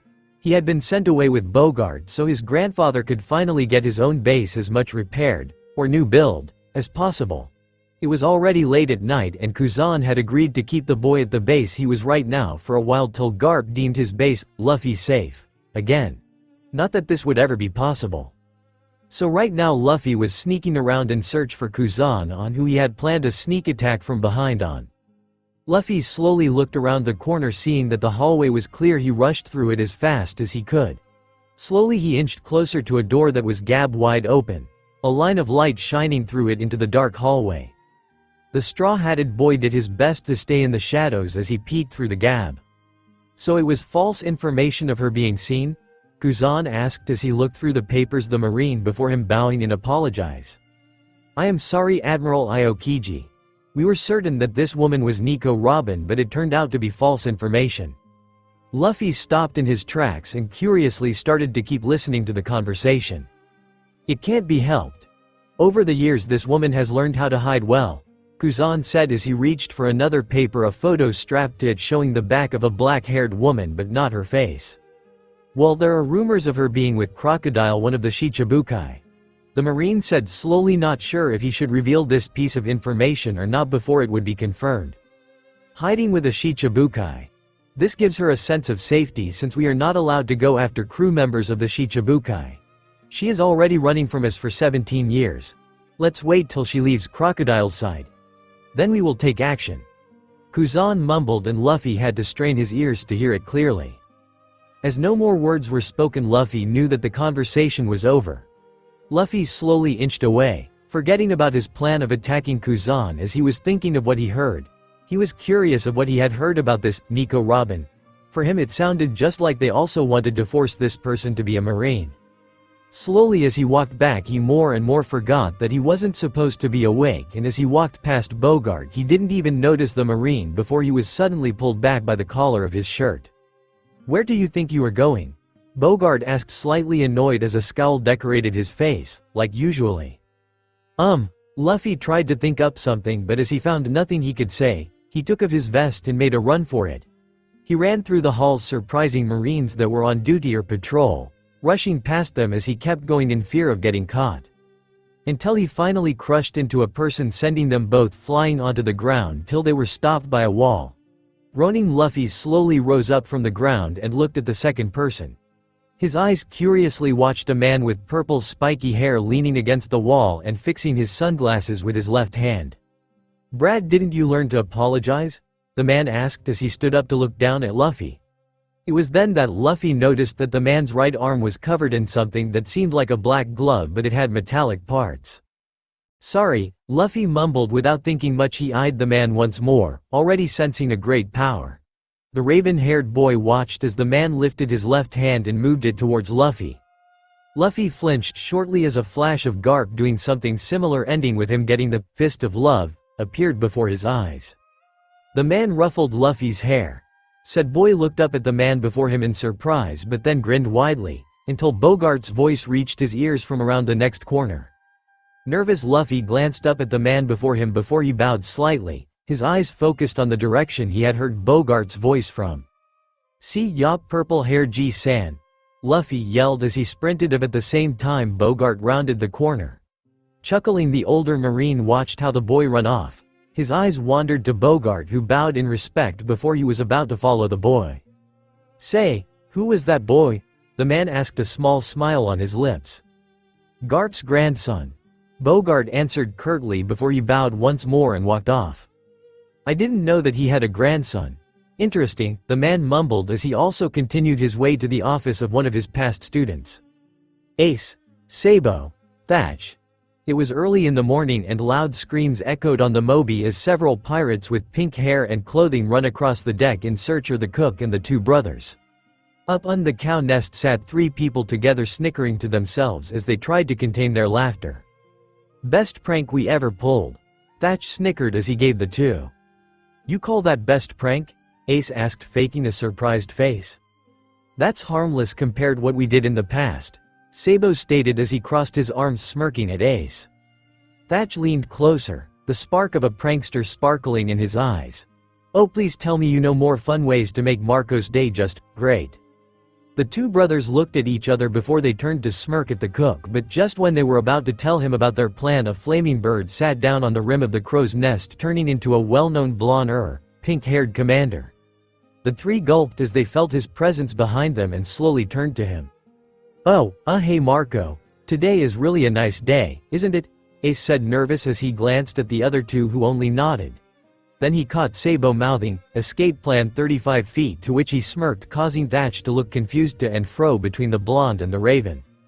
Marco watched them with dark eyes, anger clearly visible in his aura as he sat there glaring down at the three. "What makes today a nice day? You dyed my entry division's hair and clothing pink. How did you even do that, yo?" The three exchanged looks before they pointed at each other. Ace at Sabo, Sabo at Thatch, and Thatch at Ace. "I asked around and retrieved the clothing of your division and gave it to Ace. I put some hair dye in the shower stuff of your division but gave the clothing to Sabo. I dyed the clothing and silently put it back from where Thatch got it. Oh, and I asked the others to just keep quiet till you guys noticed the color change, and before you ask, Ace and Sabo are the masterminds here." "Thatch!" Ace and Sabo yelled at the same time as their friend tried to put the blame on them. "Ace, I changed my mind. Escape plan 40 it is," Sabo only stated as he placed his hand on Thatch's shoulder. "Thank you for your great help, my friend." Ace nodded as he also placed a hand on Thatch's other shoulder, who slowly freaked out. Marco watched them as his eyes slowly started to twitch when the three started to brush off his anger. "It doesn't matter who the mastermind was, you all three are going to pay." The three looked back at the 1st Division commander. Before Marco could even say more, Thatch was suddenly flung against him, and with a loud shout the two division commander fly through the air directly towards the water. Seconds later was a loud splash heard. Sabo and Ace took this chance and jumped out of the crow's nest onto the deck and run for it towards the door to the underdeck, but were soon chased by the pink-haired, pink clothing wearing pirates of the 1st Division. Whitebeard sat in his throne as he laughed loudly, watching his new sons trying to escape the 1st Division. He frowned a little as Marco was dragged on deck back by Thatch, but started to grin widely as he saw the blow pink-haired jump up with flaming wings instead of arms and chasing after Thatch, ready to burn that man's butt. He took a sip of his sake as he leaned back and gazed at his two new sons hiding behind his throne. They noticed that he was looking at them. Panicked, they put their index fingers on their lips and made an SSSSSSSHHHHH kind of sound as they ducked further behind him. Whitebeard let out another loud laugh as he enjoyed the sight of his children having fun. Well, most of them having fun. Marco succeeded in burning Thatch behind with the extra of throwing him into the water. While the rest of the 1st Division looked more like they were out to kill, running around the deck in search for the other two responsible, while the rest of the crew just laughed. Suddenly Marco came shooting down directly in front of Whitebeard. Flames surrounded the commander shortly before he stood up and walked past the pirate captain, causing everyone to quiet down. Sabo and Ace glanced around the corner, curious of why suddenly everything had grown quiet. "You are not very good at hiding," Marco said, causing the two to jump out of their hiding place, turning around in time to see Marco grab their arms. Swiftly Marco turned in a circle-like movement, throwing both of them overboard. The next loud splash was heard and the Phoenix Devil Fruit user walked relaxed over to the railing, looking down at the two. Thatch had swum over to Sabo to help, supporting Ace, keeping them both over the water as the blonde glared up. "Why would you throw us into the water?" Marco shrugged as he smiled down at them. "Just the first part of your punishment. After you three get out, you can go down to the washing room and wash out the dye of all our cloths. After that, I would like you three to clean up the cabin of the 1st Division. Oh, and don't forget my room." The three groaned loudly. "Oh, and Thatch, you are going to do some of my paperwork." Thatch stared at Marco in disbelief as he heard the rest of the crew snicker. The three exchanged glances, already deciding who their next targets would be, after they worked of their punishment. Suddenly Sabo and Thatch noticed how Ace's head suddenly slumped down. "Ace, bad moment to fall asleep," Sabo cried out, hitting his brother upside the head, but Ace didn't wake up. "Ace!" Thatch also yelled, but the raven still kept on sleeping, causing the two that hold him over the water to groan once again loudly as they heard the rest of the crew laughing loudly on deck. "This is all your fault," Sabo muttered. "I only wanted to prank Marco, not his complete division." Thatch defended himself. The two looked at each other and then at the raven that was fast asleep. "Let's blame Ace." Luffy leaned against the wall of his room as he stared at the ceiling.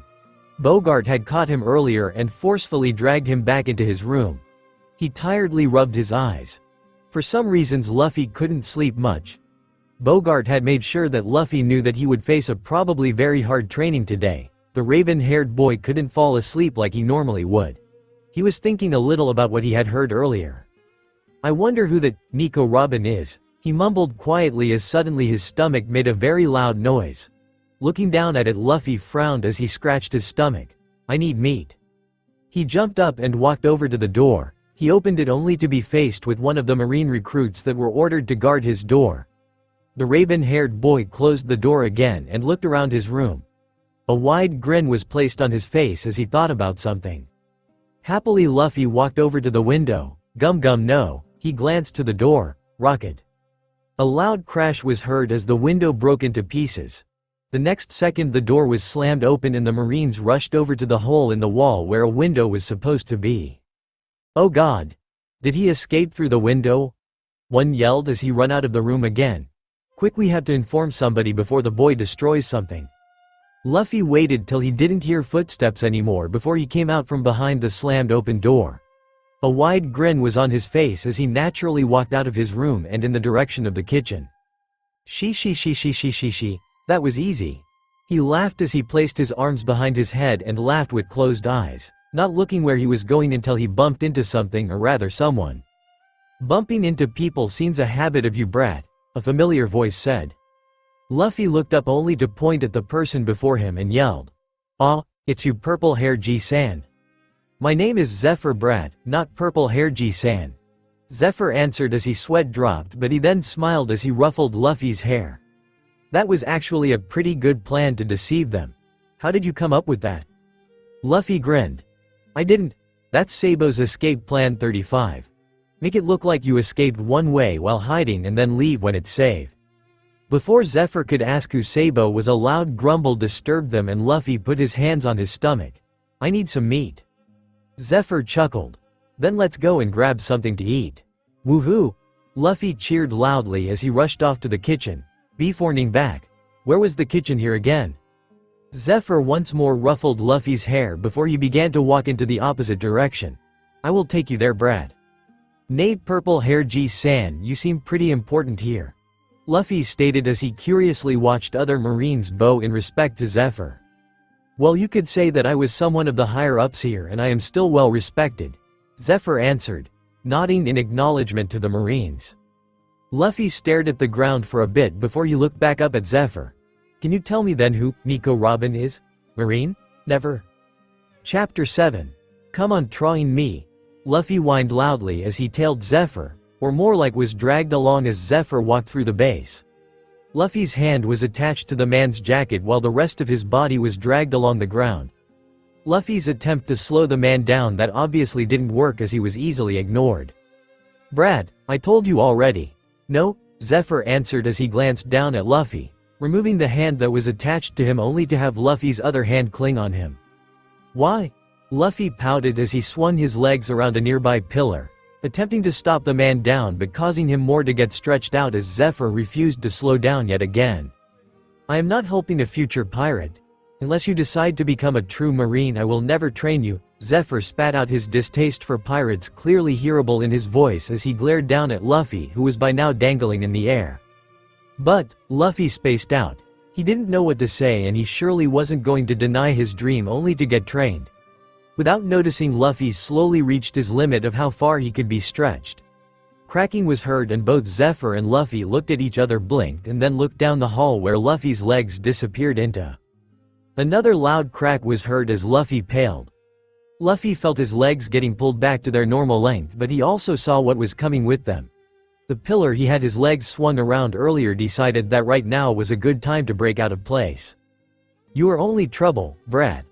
Zephyr muttered as he grabbed Luffy by his collar and placed the straw-hatted boy behind him. Slowly, nearly relaxed, the older Marine pulled back his left arm.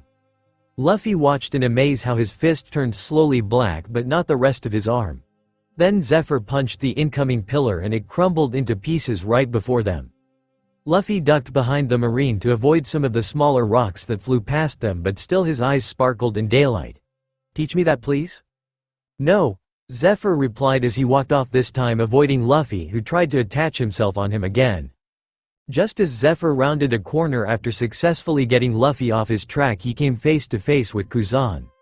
A small smile played on the Admiral's face as he met his mentor yet again. He didn't ask about Nico Robin again. The Admiral asked, coming right into business as he watched his instructor, who trained him, glare at him from behind the sunglasses. No, but he is asking for training. Zephyr answered as he walked past Kuzan but then stopped a few steps behind him. This boy means trouble. Not only does he want to know about her, he wants to become Pirate King. 1 month ago. Can you tell me then who Nico Robin is? Luffy waited for an answer, but Zephyr just kept quiet while watching the boy next to him closely from the corner of his eyes. It wasn't an everyday event that someone Luffy's age would ask about a woman that was hunted by the world government ever since she was 8. Why do you want to know? Zephyr asked back, skeptical. He surely wasn't going to tell a young brat like Luffy about Nico Robin. No real reason, just want to know more. Luffy mumbled as he tried his best not to sweat or to say that he overheard Kuzan talking with another Marine. Zephyr watched how Luffy started to sweat, turning his head away, not looking back at the older man. Zephyr held back a chuckle at how obvious the boy was in hiding that he had lied. Letting out a small chuckle after all, the older Marine ruffled Luffy's hair, confusing the boy. Maybe someday you will get to know more about her. Luffy frowned as he didn't get any information. He wanted to know more. But I want to know now, not someday. When is someday anyway? Ace and Sabo always said, someday, but never when it is. I don't want to wait anymore. Zephyr's sweat dropped as he drowned out the boy's rambling. Someday will be when you are old enough and a high-ranked Marine.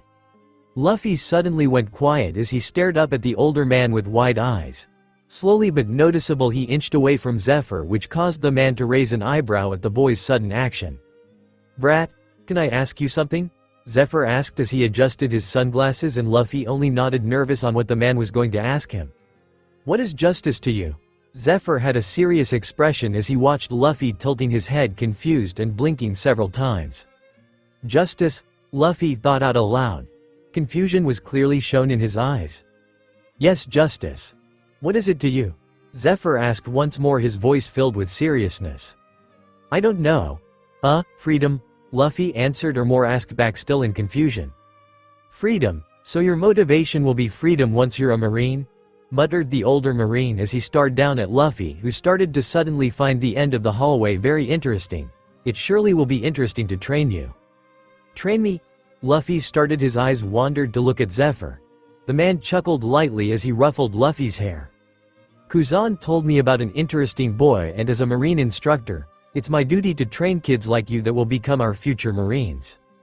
Luffy's eyes sparkled as he looked up at the older Marine before him, until his words fully sunk into his brain and sweat broke out on the boy's forehead, causing Zephyr to once more raise a brow in slight confusion. Luffy started. I am going to be king of the pirates. Zephyr's eyes narrowed down on the boy as he took in his words, his hatred for pirates flaring up inside his mind again as he suppressed the need to knock the kid before him down into the ground.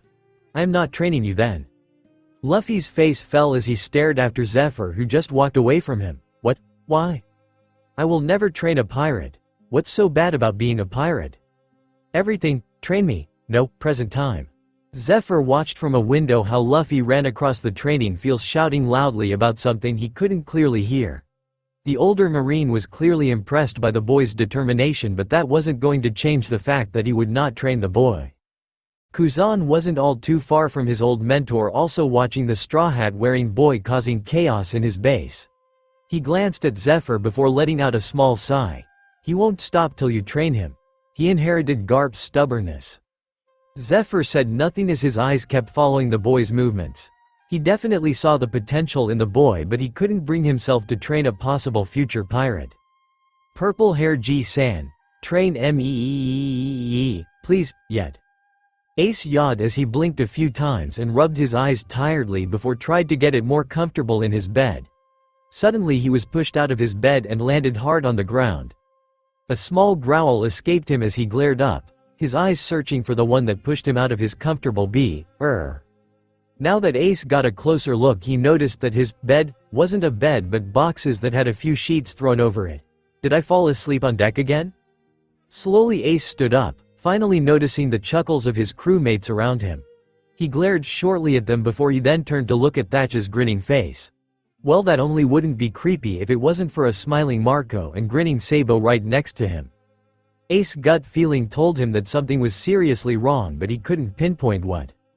The feeling got only worse as he looked around to see that the rest of the crew had stopped chuckling but were now also starting to smile at him. Suddenly Sabo dumped some water on him, causing Ace to stare at his blonde brother, ready to yell something, only the water preventing him to burst out into flames. Before he could do that, Thatch suddenly blinded him by tying something around his eyes. Oh, how Ace was ready to yell at them, but once again he was thrown over something, or rather someone's shoulder. Ace heard chuckling, and then second later he was thrown onto the ground. The band The Raven found himself face to face with Whitebeard in a room he was never in before. Okay, if this is about the burned reports from Marco, Thatch told me to burn them. If it's about the itchy powder, the green hair accident, the glued plates, or the sticky boots, that wasn't me alone. Thatch, so you are responsible for the missing reports? Marco yelled in the background as soon a pained yelp from Thatch was also heard. Whitebeard only chuckled as he grinned down at his son, shaking his head. None of these. But Marco surely would like to know more, later. Ace paled as he understood that he had just loaded himself with punishments, and judging by the pained yelps from Thatch he was not going to like them. Why am I here then? Where am I anyway? Finally Ace took a look around the room. For the first time he noticed that Whitebeard barely fit into the room they were in. He then also noticed a desk, closet and a bed in the room. It looked like one of the cabins that usually a division commander would get. "Well, this will be your room from now on."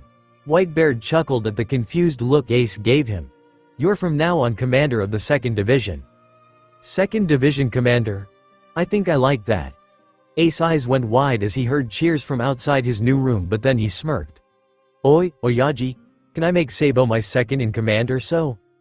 The pirate captain chuckled lightly, already knowing that this question would have come sooner or later. "I expected him to be." Ace grinned up at Whitebeard, who smiled at his son. Before either of them could say anything more, they heard more cheers from outside the room. Ace side-eyed his father as he walked over to the door and opened it just in time to hear a loud yell. "It's party time." Ace accepted. Loud cheers erupted, once more louder than before. Suddenly Ace found himself together with his crewmates in the Great Hall partying. Sabo was right next to him, grinning from ear to ear as he nudged Ace's side. "2nd Division Commander, huh? Wonder what Lou would say to that." He would grin and laugh like the idiot he is. Ace laughed as he then looked at his blonde brother. "Do you think Lou would join Whitebeard too if we asked him?" Both brothers stared at each other for a while before they burst out laughing. "Nah, he is too stubborn." Suddenly a black-haired pirate eating a cherry pie sat down next to Ace. Sabo eyed the man a little but kept on smiling. "Yo Ace, congratulations." Ace turned to look at the one next to him and smiled.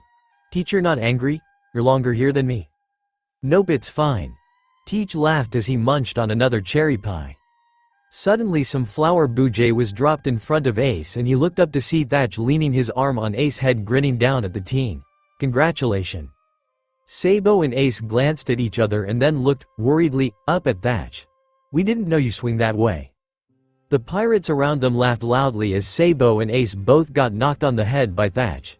"Geez, I am being nice here and then this happens." Everyone laughed and had a good time as suddenly Marco casually walked also over to them and dropped a stack of papers before Ace. Everyone looked at him as if he was crazy, but the 1st Division commander just kept a smirk on his face. "Since you got promoted, you are also going to get more work. I expect these to be finished by tomorrow, yoy." Ace's face fell as he stared at the paper stack. He looked over to Thatch, who had suddenly disappeared. He turned to Sabo, who only patted his shoulder before also walking off. His eyes searched for Teach, who was already gone anyway. Lastly he looked back up at Marco. "You are kidding, right? Not one bit. Yoy." Macro grinned as he walked away, leaving a distressed Ace behind, who slowly freaked out about the paperwork. "Those are just some unimportant things, right?" Thatch asked as Marco walked past him. "They are, yoy." The Phoenix nodded. "Why are you telling Ace that he has to finish that till tomorrow?" Sabo joined in, curious of what was happening. "Just a little welcome to his new position." Marco grinned happily as Sabo's sweat dropped. "You just want some to punish him for our pranks, right?" Thatch laughed but then paled as he saw Marco looking at them happily. "Yep, and these are for you." Out of nowhere Marco dropped stacks of papers in Sabo's and Thatch's hands. Both looked at them with a, "Are you kidding me?" look. "I expect them to be finished by tomorrow also." With these words Marco walked off, waving with one of his hand in a sign of dismiss. The two could only stare after him with open mouths as the rest of the hall broke out in laughter. "He will train me?" Luffy asked, his eyes sparkling as he was sparring with some random marine. "He didn't say that yet," Kuzan answered as he watched Luffy kick away his sparring partner.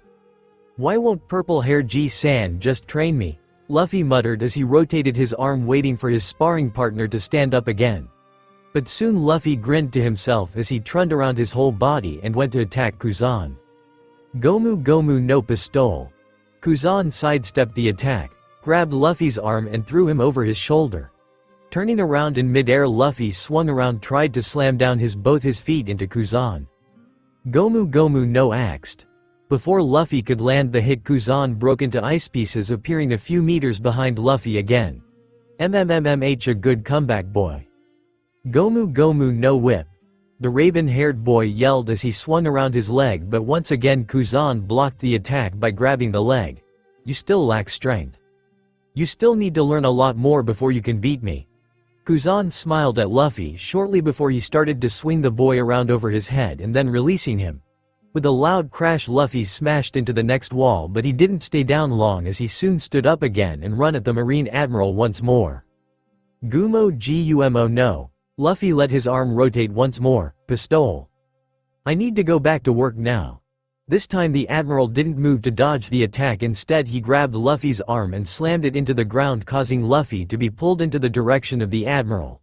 Suddenly Luffy felt how his arm grew colder. His eyes went wide as he noticed that Kuzan was freezing his arm onto the ground with a thick layer of ice. I will see you later. Eneng. That's not fair, Luffy yelled loudly as he tried to get his arm free. Seeing that it wasn't going to work, Luffy moved his leg to kick the Admiral that was walking away from him. Only that Kuzan then also froze it to the ground. Oi, stop that. The ice should be melted off by the time dinner is ready. Kuzan answered as he walked off the training ground. Sleepy mask as a meanie, Luffy pouted as he just lay on the ground, not bothering to keep trying to escape. A rumble was heard and Luffy stuck out his tongue. I am hungry. Suddenly someone sat down next to Luffy. The straw-hatted boy had to stretch his neck out a little so he could at the person next to him. Purple-haired G-san. Shut it, brat. Zephyr answered as he glanced down at the boy. The way you are now, you won't be able to beat Kuzan. Luffy kept quiet as he let the older Marine talk. I will train you a little and I am going to try changing your mind to become a Marine. I won't train you and let you then become one of those damn pirates. Zephyr waited for an answer from the boy as he watched him from the corner of his eyes. He was a little stunned as he saw the boy grinning up at him. She, I will still become Pirate King no matter what. Zephyr smirked at the boy's determination. We will see about that, brat. Ace, what do you think you are doing? Sabo asked as he watched his brother grinning with his arm on fire. Burning some trash. Ace sung more than said as he piled up some papers on the ground. You do know that this is not classified as trash? Sabo's sweat dropped. Well, Marco said we have to finish them by tomorrow, and I finished them by burning them. I am on Ace's side. Besides, burning this can count as trash. Thatch cheered happily as he placed more papers on the already growing pile.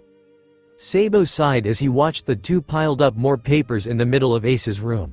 While he did already finish of the papers Marco gave him, Thatch and Ace decided to burn them, and for once, Sabo thought that it was a bad idea to let them do that. Weren't you supposed to do that paperwork, Thatch? Sabo asked, a last attempt to stop at least one of them. Said Cook grinned at Sabo as he walked to stand next to him, placing his arm on his shoulder. I am doing them by burning them just like Ace. Marco would never entrust me with important paperwork, and didn't you hear what he told us before? This is such a bad idea. Sabo's sweat dropped as he didn't know what else to say. Watching to raven-haired brother Sabo then realized that it was too late to say anything anyway.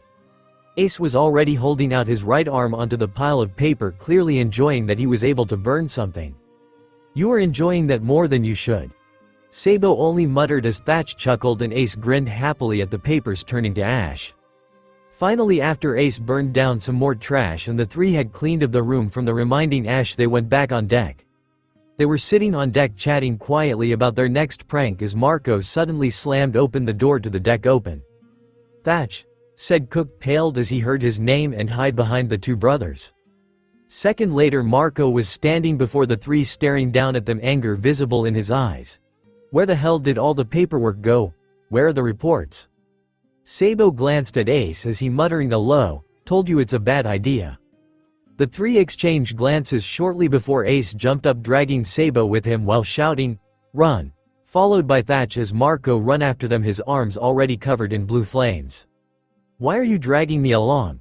I did my share of the paperwork, Sabo complained, but still kept running alone. Panic?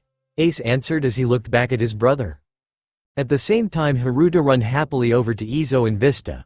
Hey, have you heard about the destroyed marine base not far from here? No, why? Vista asked as he crossed his arms. It was Garp's base and it said that it got totally destroyed.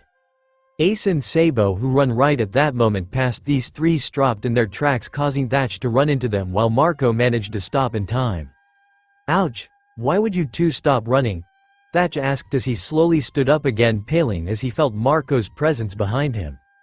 But the two brothers ignored him completely as they stumbled over their own feet to get over to Haruta, grabbing her at her shoulders at the same time.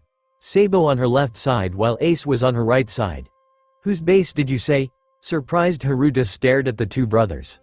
"Garp's base. It's not far from here." She answered a little unsure as the two brothers suddenly paled and froze. Curious, Haruta poked them but they didn't react. She then turned to Izo. "I think I broke them."